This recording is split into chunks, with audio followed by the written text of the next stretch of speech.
हा PG taste बरोबर हा उपक्रम आपल्या समोर आणलेला आहे।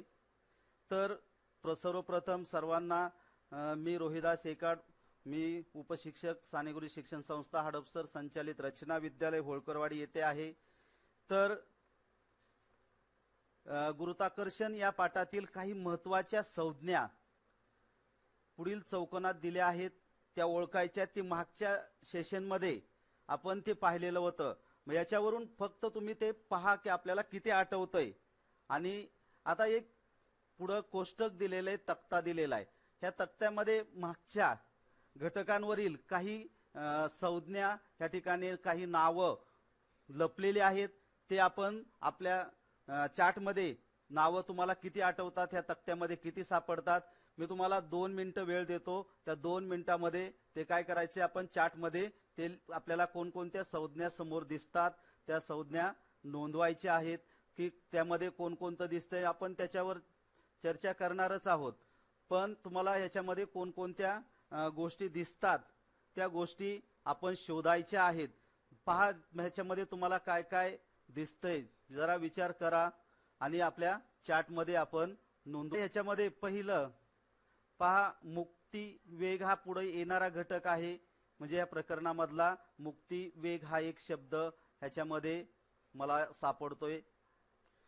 त्यानंतर दुसरा शब्द एक आहे की अभिकेंद्री बल, इथपर्यंत हा शब्द असा सापडतोय। त्यानंतर हा गुरुत्व स्थिरांक हा सापडत आहे।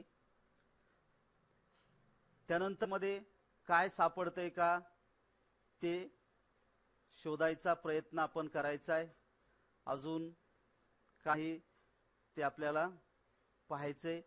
याच्यामध्ये अजून पहा, थोडासा विचार करा, अजून कोणता शब्द तुम्हाला सापडतोय का। जर सापडत असेल तर तो आपल्या ह्याच्यामध्ये चार्टमध्ये नोंदवायचा आहे। पहा कुठं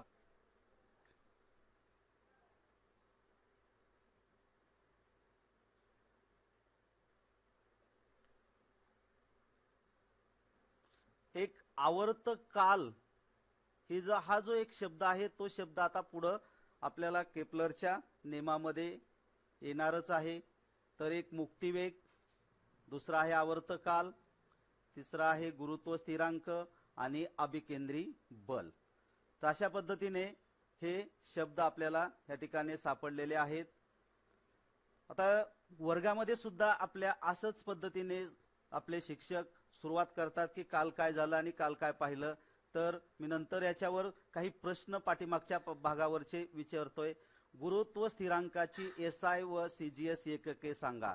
तर गुरुत्व स्थिरांकाची SI newton metre square per kg square in centimetre square per gram square.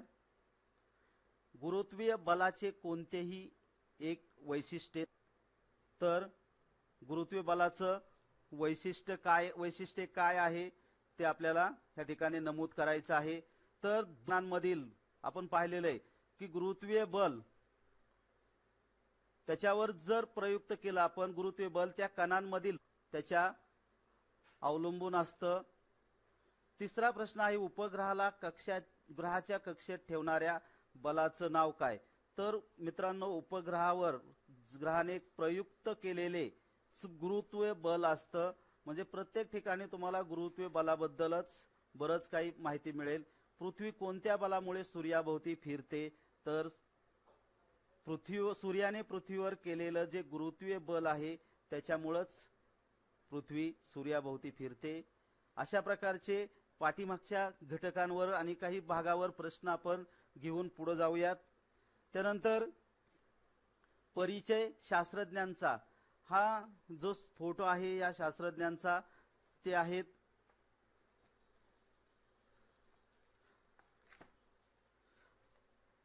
Iohannis Kepler.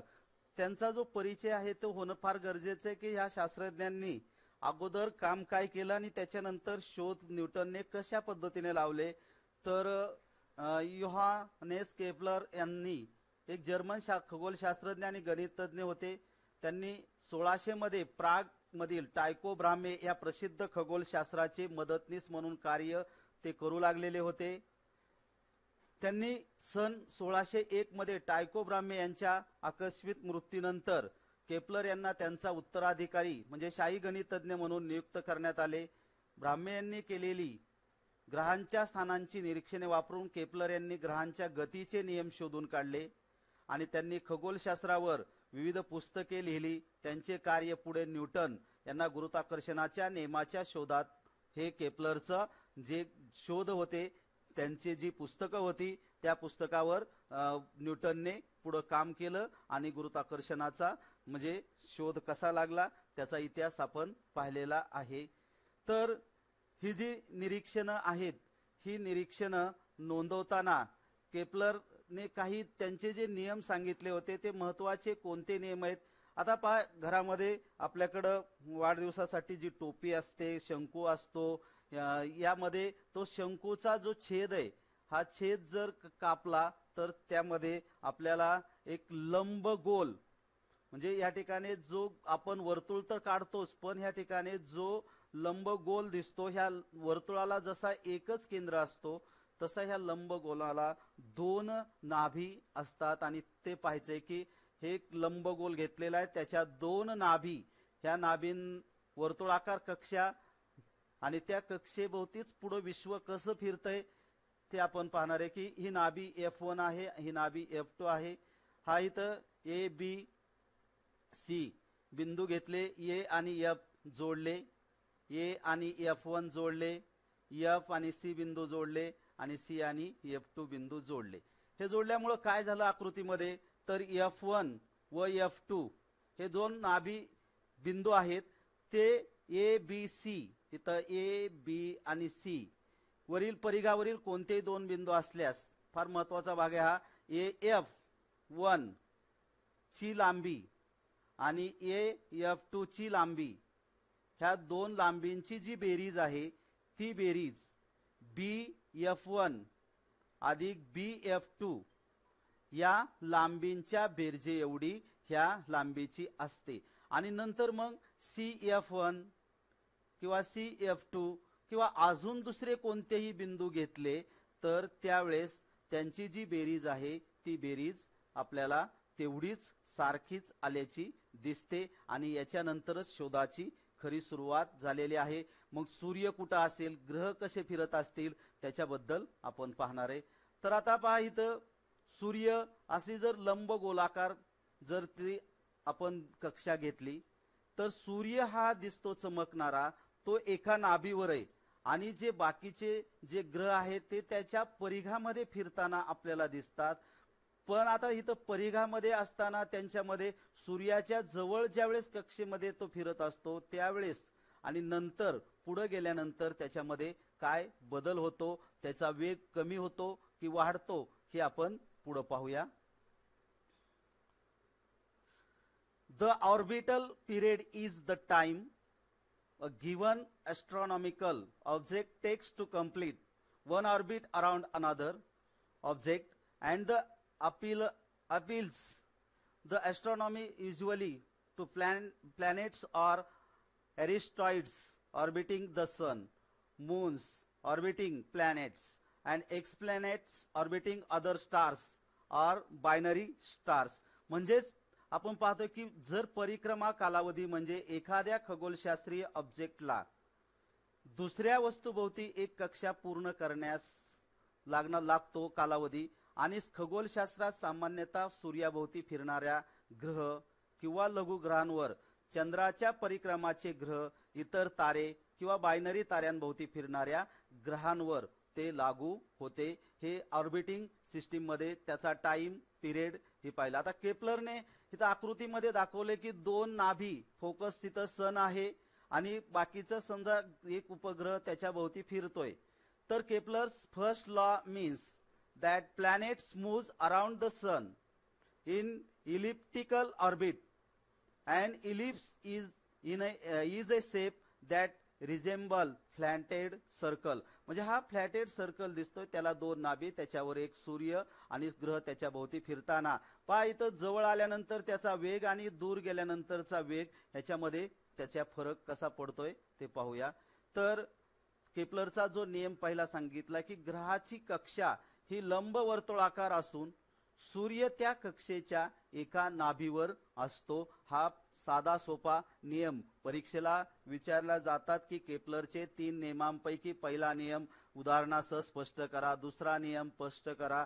तर हा पहिला नियम केपलरचा की ग्रहाची कक्षा ही लंबवर्तुळाकार असून सूर्य त्या कक्षेच्या एका नाभीवर असतो, हे या ॲनिमेशनच्या माध्यमातून आपल्या समोर मांडतोय. त्यानंतर इथं एक सूर्य एका नाभीवर दाखवला आणि ग्रह दाखवलेला आहे. तर केपलरचा दुसरा जो नियम आहे तो दुसरा नियम आपण पाहणार आहे की त्याची कक्षा, आता इथं सूर्य दाखवलेला आहे, इथून इथपर्यंत अंतर कमी दिसतंय आणि त्याने त्याचा जो कालावधी या समजा ए पॉइंट पासून बी पॉइंट पर्यंत इथं इक्वल एरिया, हा एरिया इथं जो कव्हर केलेला आहे, म्हणजे आपण जर त्याची आकृती काढली तर त्याचा जो कव्हर केलेला एरिया आणि तो दुसऱ्या टोकाकडे जर गेला तो प्लॅनेट आणि त्यावेळेस एका बिंदूपासून दुसऱ्या बिंदूपर्यंत जाताना जर आपण त्याची कक्षा निश्चित केली म्हणजे इक्वल टाइम इंटरवल मध्ये, तर त्यावेळेस हे जे एरिया दिसतो आणि हा एरिया दोन्ही सुद्धा समान असतात, हे ह्या ठिकाणी केपलरने सांगितलेलं आहे. आता ह्याच्यामध्ये हे पहा फिरताना तो कशा कक्षेत फिरतो. इथं जवळ आल्यानंतर अंतर जे क्षेत्रफळ व्यापलेले ते जर थोडंसं इथं फ्लॅटेड मोठं दिसते आणि पुढे गेल्यानंतर बारीक दिसते, पण दोघांचा जर एरिया काढला, क्षेत्रफळ काढलं तर ते क्षेत्रफळ आपल्याला समान आल्याचं दिसतंय. हे सुद्धा त्याच्याच पद्धतीने एक ॲनिमेशन मी तुम्हाला दाखवतोय की एरिया कशा पद्धतीने कव्हर केला जातो एक नाभी आणि दुसऱ्या नाभीवरून. तर ते हे ॲनिमेशनच्या माध्यमातून ते मांडण्याचा मी प्रयत्न केलेला आहे. आता दुसरा भाग आहे की सूर्य एका नाभीवर आहे. इथं काही एरिया दाखवलेले आहेत. पहा हे सूर्य, हा एक ग्रह आहे, तो ए बिंदूवर आहे. दुसरा तो ए ग्रह बी बिंदू पर्यंत गेलाय, त्याला जो लागलेला कालावधी आहे तो कालावधी सुद्धा आपल्याला पाहायचा आहे. तो हा पहिला व्यापलेला भाग आहे. त्यानंतर सी बिंदू पासून डी बिंदू पर्यंत हा दुसरा भाग आपण जर विचारात घेतला तर इथं त्याने जे व्यापलेलं क्षेत्रफळ आहे आणि इथं पहिल्या ठिकाणी व्यापलेलं क्षेत्रफळ आहे, ह्या दोन्ही क्षेत्रफळांमध्ये समानता दिसून येते. हा ई पासून एफ पर्यंत आणि तिसरा भाग. आता इथं जरी आपल्याला हा छोटा दिसत असेल भाग, तरी पण ह्याचं जे क्षेत्रफळ आहे ते क्षेत्रफळ आपल्याला समान, म्हणजे ग्रहाची सूर्याभोवती परिभ्रमण कक्षा ही अशा पद्धतीने ते फिरत असतात. मग आता केपलरचा दुसरा नियम सांगितला की ग्रहाला सूर्याशी जोडणारी सरळ रेषा, म्हणजे सरळ रेषा सूर्यापासून त्या बिंदूपर्यंत काढलेली किंवा एस पासून या ग्रहापर्यंत काढलेली सरळ रेषा ही समान कालावधी समान क्षेत्रफळ व्यापन करते. म्हणजे समान कालावधी, हा जो कालावधी ए पासून बी पर्यंत जाणार लागणारा कालावधी, त्यावेळेस इथं जे व्यापन केलेलं म्हणजे व्यापलेलं जे क्षेत्रफळ आहे एरिया जो पिरियड त्या टाइम पिरियड मध्ये कव्हर केलेला आहे तो सी आणि डी मध्ये किंवा पुढे आपल्याला दिसून येतो. म्हणजेच आपल्याला ए बी, ए पासून बी पर्यंत, सी पासून डी पर्यंत ही ग्रहाने समान कालावधीत पार केलेली अंतरे आहेत. म्हणजे समान कालावधीनंतर ए व सी म्हणजेच पासून आलेले ग्रहाचे स्थान क्रमशः बी आणि डी ने दाखवलेलं आहे. ते पुढं आपल्याला कंटिन्यू करून आकृतीमधील एस हा ए बिंदू, दुसरा एस, तसेच सी आणि एस या सरळ रेषा एका कालावधीत समान क्षेत्रफळ व्यापतात.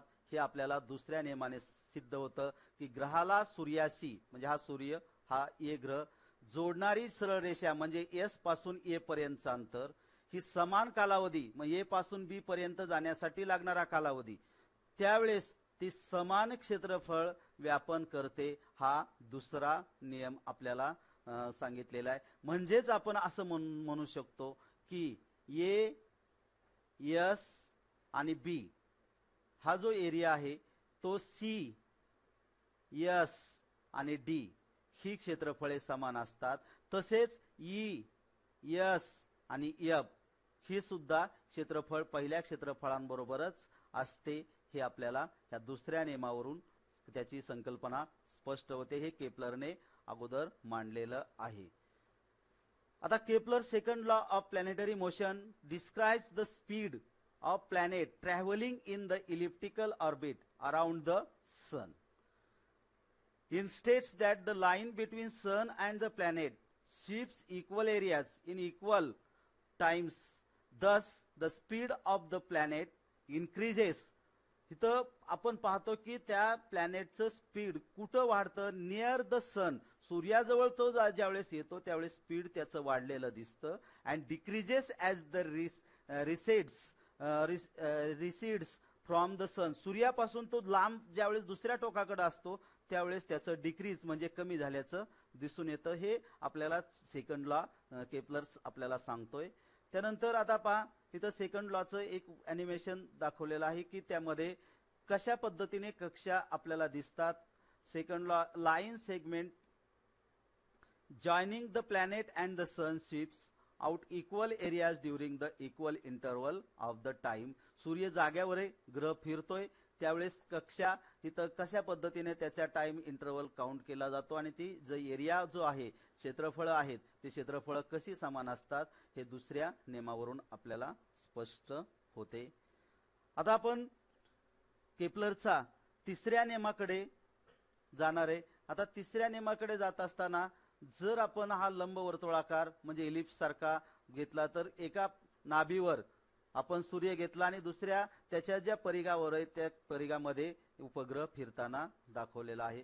अशा पद्धतीने किती जरी उपग्रह असले तरी ते त्याच्या कक्षेमध्ये फिरत असतात. आता केपलरचा तिसरा नियम, सूर्याची परिक्रमा करणाऱ्या ग्रहाच्या आवर्तन कालाचा वर्ग, आवर्तकालाचा वर्ग हा ग्रहाच्या सूर्यापासूनच्या सरासरी अंतराच्या घनाला समानुपाती असतो. आता समानुपाती आणि व्यस्तानुपाती हे जे शब्द आहेत, हे शब्द आणि त्याची चिन्ह आपल्याला माहित आहेत. म्हणजेच ग्रहाचा आवर्तकाल हा जर आपण टी घेतला, ग्रहाचा आवर्तकाल जर आपण टी घेतला असेल तर सूर्यापासून त्याचे जे अंतर आहे ते अंतर आर असेल. तर काय होतं, तर म्हणजे हा जो आवर्तकाल आहे T square is directly proportional to R cube. म्हणजेच आपण असं म्हणू शकतो की आवर्तकालाचा वर्ग हा सूर्यापासूनचे जे अंतर आर आहे त्या अंतराच्या घनाच्या समानुपाती असतो. म्हणजेच हे जर आपण इथलं चिन्ह काढून टाकलं, हे जर आपण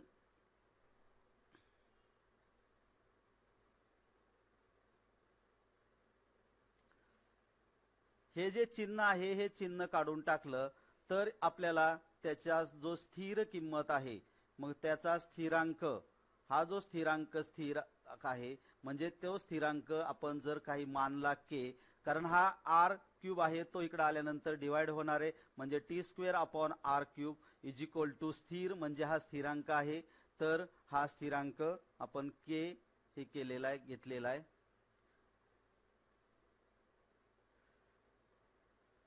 The square of the orbital period of a planet is proportional to the cube of the semi-major axis of its orbit. That's the Kepler's third law. In other words, if you square of the area of each planet in divided in it by the cube of its distance to the sun, you get the same number for all planets.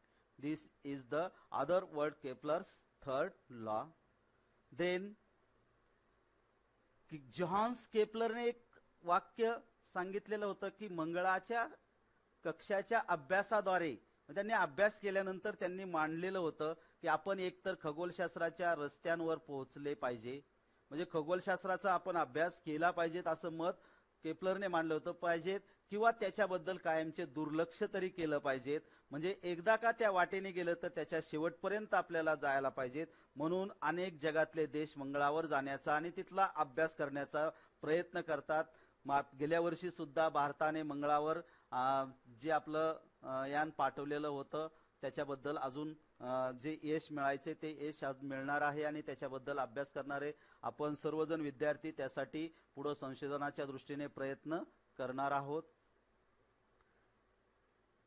केपलरने हे नियम केवळ नियमितपणे निरीक्षणे करून मापन केलेल्या ग्रहांच्या स्थानावरून शोधून काढले. ग्रह या नियमांचे पालन का करतात आणि त्याचे कारण त्यांना माहीत नव्हते. म्हणजे संशोधन करत असताना पुढे काय घडणार आहे, पुढे आपल्याकडे जसं उद्दिष्ट असतं आपण या वर्षी 10वीची परीक्षा देणार आहोत आणि परीक्षा दिल्यानंतर आपल्याला एवढे गुण म्हणजे मिळवायचे आहेत असं काहीतरी ध्येय उद्दिष्ट आपण समोर ठेवतो आणि त्या उद्दिष्टानुसार जाण्याचा प्रयत्न करतो. पण संशोधकांना तसं नसतं. ते अनेक प्रकारे विचार करतात, अनेक वर्षे त्यामध्ये घालवतात आणि एखाद्या नियमाच्या शोधाच्या त्यांच्या विचारात दुसराच एखादा नियम त्यांच्याकडून किंवा दुसरा शोध लागून जातो. असे अनेक अपघात शोध लागण्यामध्ये घडलेले आहेत. म्हणून केपलरने त्याने विचार केला, निरीक्षणे केली, मांडली आणि ग्रहांच्या स्थानावरून शोधून काढले आणि ग्रह नियमांचे पालन का करतात याचे कारण त्यांना माहीत नव्हते. ते का तसं वागतात आणि त्यांच्या त्या ठराविक कालावधीनंतरच तिथं का येतात, स्थान का म्हणजे त्यांचं वेगवेगळ्या ह्याच्यामध्ये आपण पाहतो की ऋतू उन्हाळा पावसाळा हिवाळा जसा येतो त्या त्या कालावधीमध्ये तसा बदल होतो. तसंच हे शोध लावताना सुद्धा केपलरला माहित नव्हतं पुढे काय होणार आहे. मग गुरुत्वाकर्षणाचा सिद्धांत मांडताना केपलरच्या नियमांची कशी मदत झाली हे आपण न्यूटनना कशी मदत झाली हे पाहणार आहोत. आता पहा ही लंबवर्तुळाकार कक्षा सूर्य ह्याच्याकडेच आपण परत जाणार आहे. ए हा ग्रह आहे आणि तो बी स्थानापर्यंत पोहोचल्यानंतर त्याचं जे व्यापलेलं क्षेत्रफळ आहे तसंच सी आणि डी बिंदूमध्ये व्यापलेलं जे क्षेत्रफळ आहे त्यावेळेस त्याचा जो टाइम आहे त्या टाइमचाही आपल्याला विचार करायचा आहे. मग आता ग्रहाची सूर्याभोवतीची परिभ्रमण कक्षा आता आकृतीमध्ये एस ह्या ए पासून एस आणि सी एस सरळ रेषा एका कालावधीत समान क्षेत्रफळ व्यापतात. ही आपण पाहिलेले ए एस बी हा ए एस आणि बी आणि सी एस डी हा सी एस आणि डी समान आहेत. मग आता थोडंसं डोकं चालवा की ई एस एफ हा ई एस एफ मी त्याचं उत्तर मागच्या स्लाइड मध्ये दिलेलं आहे की इथं काय होतंय तर क्षेत्रफळ एस बी एवढं असल्याचं ई बद्दल काय सांगता येईल तर त्याच्याबद्दल आपण ग्रहाला ई पासून एफ पर्यंत या ई पासून एफ पर्यंत जाण्यास लागणारा जो कालावधी तो कालावधी ए पासून बी पर्यंत जाण्यास लागणारा कालावधी हा दोन्ही म्हणजे जरी वेगवेगळा असला कालावधी जो आहे तो त्या ठिकाणी आपल्याला समान असल्याचा दिसून येतं. कारण इथं वेग वाढलेला असतो आणि इकडे पुढे गेल्यावर वेग कमी झालेला असतो हे आपण पाहिलेलं आहे. आता इथं पहा पुढचा भाग आपण पाहतोय की आता न्यूटनचा वैश्विक गुरुत्वाकर्षणाचा सिद्धांत मांडताना की Newton universal law of gravitation हे सर्व निरीक्षणे व केपलरचे नियम लक्षात घेऊन न्यूटनने त्यांचा वैश्विक गुरुत्वाकर्षणाचा सिद्धांत मांडला. या सिद्धांतानुसार विश्वातील प्रत्येक वस्तू इतर प्रत्येक वस्तूला इथं पहा दोन वस्तू दाखवलेले आहेत. एकाचं वस्तुमान m1 आहे दुसऱ्याचं वस्तुमान m2 आहे. ते आकर्षित करीत असते ते बल एकमेकांना आकर्षित करणाऱ्या वस्तूच्या वस्तुमानाच्या गुणाकाराशी समानुपाती आणि त्यांच्यामधील अंतराच्या वर्गाच्या व्यस्तानुपाती असते. आता हे दोन वस्तू घेतलेल्या आहेत. एकाचं m1 वस्तुमान दुसऱ्याचं m2 आणि त्या दोन्हींच्या आता वस्तू ह्या गोलच आहेत वर्तुळाकार दिसतात तर त्यांच्यामधलं जे अंतर आहे ते अंतर d घेतलं. आता अंतर d घेतल्यामुळं जे सूत्र आपल्याला मिळालेलं आहे तर त्याच्यामध्ये आपण पाहतो की वस्तूच्या वैश्विक गुरुत्वाकर्षणाचा जो सिद्धांत आहे की निरीक्षणे केल्यानंतर वैश्विक गुरुत्वाकर्षणाचा सिद्धांत मांडला. या सिद्धांतानुसार विश्वातील प्रत्येक वस्तू इतर प्रत्येक वस्तूला ठराविक बलाने आकर्षित करते. हे बल एकमेकांना आकर्षित करणाऱ्या वस्तूच्या वस्तुमानाच्या गुणाकाराशी समानुपाती आणि त्यांच्यामधील अंतराच्या वर्गाशी व्यस्तानुपाती असते. आता इथं मांडताना त्याचं जे सूत्र आहे ते व्याख्येप्रमाणे आपण मांडण्याचा प्रयत्न करू की हे बल एकमेकांना आकर्षित करणाऱ्या, आता आकर्षित करणाऱ्या ह्या दोन वस्तू तुम्हाला ॲनिमेशन मध्ये दिसतात, M1 आणि M2. गुणाकाराशी त्या वस्तुमानाचे, आता ह्याचं वस्तुमान M1 M2 चा गुणाकार आपल्याला करायचा आहे, ते समानुपाती आणि त्यांच्यामधलं अंतर जे D आहे त्या अंतराच्या वर्गाशी व्यस्तानुपाती असते. हे गुरुत्वीय बल जे आहे. आता याच्यामध्ये आपण पाहूया की न्यूटनचा या वस्तूमध्ये M1 आणि M2 त्यांच्यामधील अंतर D आहे. दोन वस्तूमधील गुरुत्वीय बल F हे गणितीय भाषेत आपण मांडूया. तर याप्रमाणे मांडता येईल की M1 म्हणजे F is directly proportional to M1 आणि M2 आणि inversely proportional to D square. म्हणजेच हे जे बल आहे ते बल त्या वस्तुमानाच्या गुणाकाराच्या समानुपाती आणि त्यांच्यामधलं जे अंतर आहे त्या अंतराच्या वर्गाच्या व्यस्तानुपाती असते. म्हणजेच हे जे चिन्ह आहे हे चिन्ह काढून टाकल्यानंतर जो स्थिरांक घेतलेला आहे तो स्थिरांक G आणि त्या G ची जी किंमत आहे इथं ॲनिमेशन मध्ये दाखवली, G is equal to 6.67 into 10⁻11 newton metre per kg square. हे आपल्याला ह्या न्यूटनचा वैश्विक गुरुत्वाकर्षणाचा सिद्धांत मांडताना माहित होतंय. आणि ज्यावेळेस दोन वस्तूंपैकी इथं आपण पाहतो की G स्थिरांक असून वैश्विक गुरुत्व स्थिरांक ह्या G ला म्हणतात. हे चिन्ह ज्यावेळेस आपण काढून टाकतो त्यावेळेस बरोबर चिन्ह आपल्याला घ्यायचं असतं आणि बरोबर चिन्ह घेताना हा स्थिरांक कोणताही, पाठीमागे आपण K स्थिरांक घेतला, आता G स्थिरांक घेतला, म्हणजे हा आपल्याला गणितीय भाषेमध्ये मांडताना अशा पद्धतीने मांडता येतं. आता पुढे आपण पाहूया की दोन वस्तूंपैकी जर एका वस्तूचे, हा प्रश्न फार महत्वाचा, विचार करा त्याच्यावर. आत्ताचं जे सूत्र आहे F is equal to G into M1 M2 upon D square, म्हणजे ते जे बल आहे ते बल त्या दोन वस्तूच्या वस्तुमानाच्या गुणाकार करायचा आहे आणि त्याला त्यांच्यामध्ये जे अंतर आहे त्या अंतराचा वर्ग करून त्याने भागाकार करायचा आहे. हा विचार करून दोन वस्तूंपैकी एका वस्तूचे वस्तुमान दुप्पट केले तर या नियमाप्रमाणे त्यांच्यामधील गुरुत्वीय बल दुप्पट होईल. पहा होणारच का, तर M1 च समजा दुप्पट केलं तर त्या ठिकाणी जी संख्या येणार आहे ती संख्यांचा दोघांचा गुणाकार होणार आहे. त्यानंतर त्या दोन वस्तूमधील अंतर दुप्पट केले, आता समजा D चं अंतर दुप्पट केलं तर बल वस्तुमान आहे तसंच ठेवलं, फक्त त्यांच्यामधलं अंतर दुप्पट केलं तर बल 1/4 होईल. म्हणजे इथं कमी होणार आहे बल, काय होणार आहे, कमी होणार आहे. म्हणजे वस्तुमान जर वाढवलं तर ते गुरुत्वीय बल वाढणार आहे, पण वस्तुमान अंतर वाढवलं, कमी केलं तर आपल्याला त्या बलामध्ये फरक झालेला दिसून येतो. म्हणजे दोन्ही वस्तू गोलाकृती असतील तर त्यांच्यामधील बल हे त्यांच्या केंद्रांना जोडणाऱ्या सरळ रेषेत असते.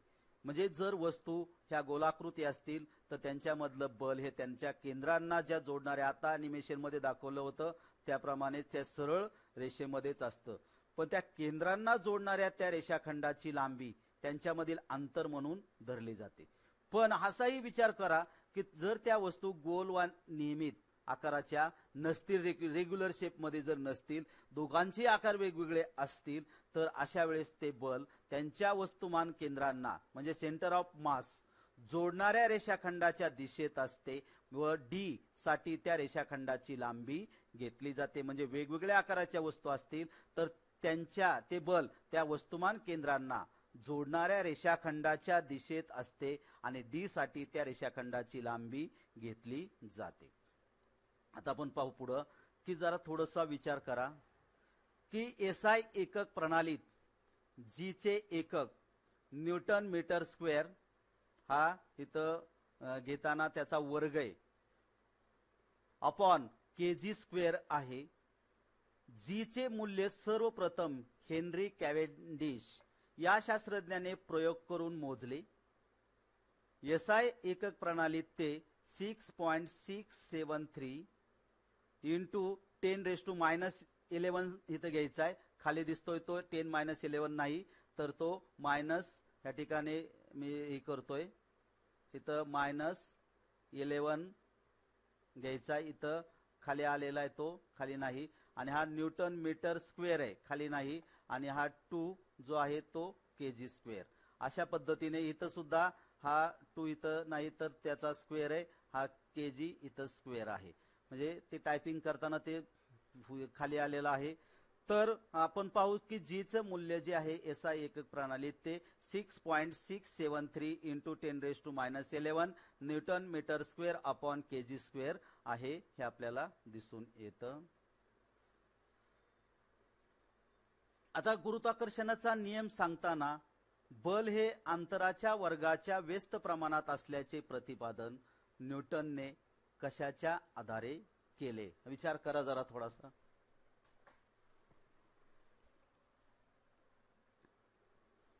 गुरुत्वाकर्षणाचा नियम सांगताना बल हे अंतराच्या वर्गाच्या व्यस्त प्रमाणात असल्याचे प्रतिपादन न्यूटनने कशाच्या आधारे केले?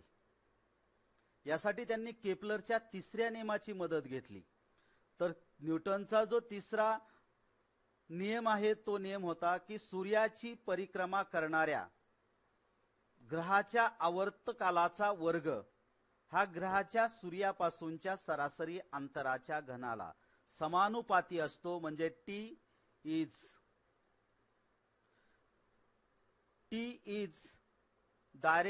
Square is directly proportional to R cube.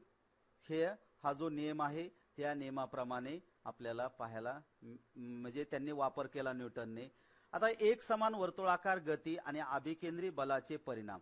आपण पहिलं जे सेशन पाहिलं होतं पहिल्या भागामध्ये एक समान वर्तुळाकार गती, त्याच्यामध्ये एखादा मुलगा हातामध्ये दोरी बांधली, त्याला दगड बांधला आणि तो फिरू लागला, किंवा एखाद्या केंद्राभोवती किंवा आसाभोवती जर एखादं चाक फिरत असेल, ती जी गती आहे ती एक समान वर्तुळाकार गती. आणि अभिकेंद्री बल जे सेंट्रिपिटल फोर्स जे आपण पाठीमागच्या सेशन मध्ये पाहिलेले होते, तर त्या बलाचे परिणाम आपल्याला इथं काय झाल्याचे कसे दिसतात. समजा एक वस्तू एक समान वर्तुळाकार गतीने गतिमान आहे. अशा प्रकारे गतिमान असलेल्या वस्तूवर केंद्राकडे निर्देशित अभिकेंद्रीय बल जर प्रयुक्त होत असेल, हे आपण पाहिलेलं आहे की नेमकं जर होत असेल तर काय होतं. तर या वस्तूचे वस्तुमान एम ने आणि तिच्या कक्षेची त्रिज्या आर ने, म्हणजे वस्तुमान एम ने आणि तिच्या कक्षेची त्रिज्या आर ने व तिची चाल व्ही या शब्दाने जर आपण दाखवली, तर त्या बलाचे परिमाण mv स्क्वेअर अपॉन आर एवढे असते. हे गणिती प्रक्रिया म्हणजे गणिती क्रियेद्वारे दाखवता येते. म्हणजे वस्तूचे वस्तुमान एम, कक्षेची त्रिज्या आर, तिची चाल व्ही, म्हणजे ह्या ठिकाणी त्याचं मास, रेडियस अँड स्पीड दर्शविले आहे. तर त्या बलाचे परिमाण mv स्क्वेअर अपॉन आर एवढे असते. हे गणिती क्रियेद्वारे आपल्याला दाखवता येते. आता इथं पहा, तेच मी दाखवण्याचा प्रयत्न केला की Kepler's third law planetary motion मध्ये, त्याचा फर्स्ट लॉ मध्ये फिरत असताना नेमके कशा प्रकारे ते फिरतय. आणि त्यानंतर जर एक ग्रह वर्तुळाकार कक्षेत सूर्याची परिक्रमा करत असेल, तर त्यावर सूर्याच्या दिशेने म्हणजे कुणाच्या सूर्याच्या दिशेने म्हणजे आतल्या दिशेने प्रयुक्त होणारे अभिकेंद्रीय बल म्हणजे सेंट्रिपिटल फोर्स बाहेरच्या बाजूने होत असेल तर त्याला सेंट्रिफ्युगल म्हणायचं, पण आतल्या बाजूने होतं त्याला सेंट्रिपिटल म्हणजे अभिकेंद्री बल. F is equal to mv square upon R असले पाहिजेत, हे त्या ठिकाणी मांडण्याचा प्रयत्न केलेला आहे. आता याच्यामध्ये m एक ग्रहाचे वस्तुमान, हा जो ग्रह फिरतोय त्याचे वस्तुमान m, व्ही त्याची चाल व r म्हणजे सूर्यापासून त्याची जी त्रिज्या आहे ते ग्रहाची कक्षेची त्रिज्या म्हणजे सूर्यापासूनचे अंतर आपण जर घेतलं तर त्याची चाल आपण त्याचा आवर्त काल टी म्हणजे सूर्याभोवती एक परिक्रमा पूर्ण करण्याचा कालावधी व त्रिज्या वापरून ते आपण काढू शकतो. आपण पहिल्या स्लाइड मध्ये पाहिलं होतं ऑर्बिटल पिरियड अँड टाइम, तर ते ह्याच्यामध्ये आपल्याला उपयोग करायचा आहे. तर आता चाल बरोबर कापलेले अंतर आणि त्यासाठी लागलेला कालावधी, हे जे सूत्र आहे चालीचं स्पीड म्हणजे त्याने जे कव्हर केलेलं डिस्टन्स आहे आणि त्याला त्यांनी टाइम जो पिरियड लागलेला आहे त्याने दोघांचा भागाकार करायचा आहे, डिस्टन्स अपॉन टाइम. आता ग्रहाने एका परिक्रमेत पार केलेले अंतर बरोबर कक्षेचा परिघ, आणि तो परिघ आपण 2πr घेतला. हा परिघाचं सूत्र आहे 2πr. r म्हणजे त्याची त्रिज्या असणार आहे, पाय हा स्थिरांक आहे, त्यानंतर r सूर्यापासूनचं अंतर घेतलेला आहे. त्यासाठी लागलेला काल जो आहे आवर्त काल तो t घेतला, आणि φ इज इक्वल टू कक्षेचा परिघ आणि आवर्त काल म्हणजे 2πr अपॉन टी, म्हणजे v is equal to 2πr upon T. हे जे फॉर्म्युला किंवा हे सूत्र आपल्याला मिळालेलं आहे, म्हणजे f is equal to mv square upon r. आता ही जी v ची किंमत आहे ती v ची किंमत यामध्ये टाकली. v ची किंमत काय 2πr अपॉन टी. मग आता 2πr ह्याचा आपल्याला स्क्वेअर करायचा आहे. ह्याचा हा जो स्क्वेअर आहे हा स्क्वेअर तो स्क्वेअर आपल्याला इथं घ्यायचा आहे, ह्या कंसाचा वर्ग, कारण v स्क्वेअर v ची किंमत आपण टाकतोय. मग आता पुढं आपल्याला मिळणार आहे की f is equal to m ह्याचा स्क्वेअर अपॉन टी केल्यानंतर 2 चा वर्ग 4, हा वर्ग कंसाच्या बाहेर आहे, म्हणजेच काय येणार आहे 2 चा स्क्वेअर पाय स्क्वेअर, 2 चा वर्ग केला तो 4 आला, पायचा वर्ग केला पाय स्क्वेअर आला, आणि r चा वर्ग केला r वर्ग आला. आणि ह्या ठिकाणी जो टाइम घेतलेला आहे तो t आणि r इथं t स्क्वेअर आपल्याला मिळेल. म्हणजे यास r वर्गाने गुणल्यावर व भागल्यावर म्हणजे भागाकार भागल्यावर आपल्याला ही किंमत मिळते. f is equal to 4m pi square upon r square. इथं r वर्गने म्हणजे भागला आणि गुणलं तर ह्या ठिकाणी एकाच संख्येने भागतो आणि एकाच संख्येने गुणतो, त्यावेळेस मूळ किमतीत बदल होत नाही, म्हणून टी क्यूब. मग आता इथं r स्क्वेअर r इथं r ला इथं गेल्यानंतर केपलरच्या तिसऱ्या नियमाप्रमाणे T square upon r cube, म्हणजेच हे जे किमती आहेत त्या किमती आपण f is equal to 4m pi square r square आणि याची किंमत k घेतली. तर इथं r cube upon T square हा जो भाग आहे हा r square upon r cube, इथं टी स्क्वेअर पाहिजेत, तर टी स्क्वेअर हे स्थिर असते म्हणून f is equal to 4m pi square upon r square into K. पण 4m पाय स्क्वेअर अपॉन के हा स्थिर किंमत आहे, म्हणून f is directly inversely proportional to 1 upon r square. म्हणजे हे आपल्याला मिळालं की म्हणजेच हे जे सूत्र आहे ह्या सूत्रावरून नीट व्यवस्थित याची समजून घेतल्यानंतर आपल्याला ते समजेल. याच्यानंतर सूर्य व ग्रह यामधील अभिकेंद्रीय बल हे ग्रहाच्या परिभ्रमणास कारणीभूत असते आणि त्यांच्यामधील अंतराच्या वर्गाच्या व्यस्त प्रमाणात ते असते. हेच गुरुत्वीय बल असून ते अंतराच्या वर्गाच्या व्यस्त प्रमाणात आपल्याला दिसून येते. मग असं न्यूटनने निष्कर्ष काढला, म्हणजे आतापर्यंत जे प्रश्न वरती उपस्थित केलेले होते त्या प्रश्नांची आपल्याला आता उत्तरं मिळतात.